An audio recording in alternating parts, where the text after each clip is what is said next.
야, 가만 안 둔다. 이런 말들은 협박이 될 수도 있고, 정신병자 아니냐? 이런 말들은 모욕이 될 수도 있습니다. 하극상 하려고 이 경우에는 둘 다 해당될 가능성이 있겠죠.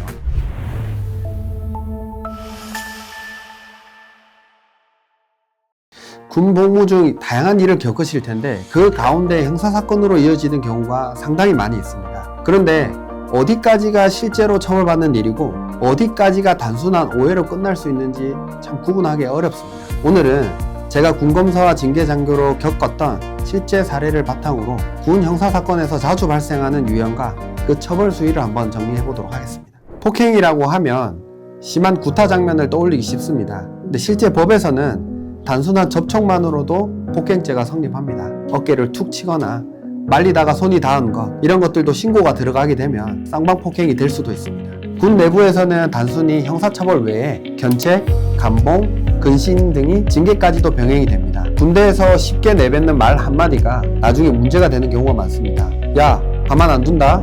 이런 말들은 협박이 될 수도 있고, 정신병자 아니냐? 이런 말들은 모욕이 될 수도 있습니다. 하극상 하려고 이 경우에는 둘 다 해당될 가능성이 있겠죠. 특히 다수가 들을 수 있는 상황이라면 처벌 가능성이 더 높아진다고 볼 수 있습니다. 성희롱, 성추행 이런 성범죄는 군에서 매우 엄격하게 다루고 있습니다. 군인 등 강제추행은 1년 이상 징역에 처하고 있고 벌금형도 없습니다. 언어, 시각적 표현만으로도 징계를 할 수 있고 실제 군검찰 조사까지 이어진 사례가 매우 많습니다. 휴가나 외출 중에 폭행이 발생을 하면 민간경찰과 군사경찰이 동시에 조사를 합니다. 결국 형사처벌과 군 내부 징계가 모두 진행이 되는 경우죠. 특히 음주 상태에서 폭행을 하게 되면 보직해임도 당할 수 있고 이후에 중징계 처분으로 이어질 수도 있습니다. 군에서는 마약에 훨씬 더 엄격합니다.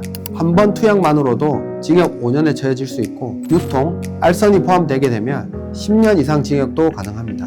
모발이나 소변 검사, 양성 결과가 나오게 되면 수사와 기소가 모두 이루어집니다. 군 복무를 하기 위해서 입대를 했지만 훈련이 힘들어서 이 훈련을 피하려고 일부러 다친 척을 하는 경우에는 군형법 제41조에 따라서 1년 이상 유기징역에 처해집니다. 이를 정신질환과 구분하려는 시도가 있었지만 기피 목적이 만약에 명확하다고 하면 법적 판단은 엄격해집니다. 상급자 명령 불복종은 3년 이하의 징역, 군사기밀 누설은 10년 이하의 징역입니다. 휴대폰으로 사진이나 위치를 전송하고 카톡 링크를 전달한 것만으로도 기밀 누설에 해당할 수 있습니다. 군 형사사건은 처음부터 큰 사건으로 시작되진 않습니다. 작은 말, 사소한 접촉, 습관 같은 농담이 큰 문제로 커지게 됩니다. 그 상황을 막으려면 단순히 말보다 기록을 관리해야 됩니다. 변호사는 당신이 무너지지 않도록 정확히 말할 수 있게 돕는 사람입니다. 군에서 부당한 일을 당했거나 억울하게 가해자로 몰렸다면 혼자 고민하지 마시고 전문가와 꼭 상의를 하십시오. 지금까지 군형사 전문 변호사 김양현이었습니다.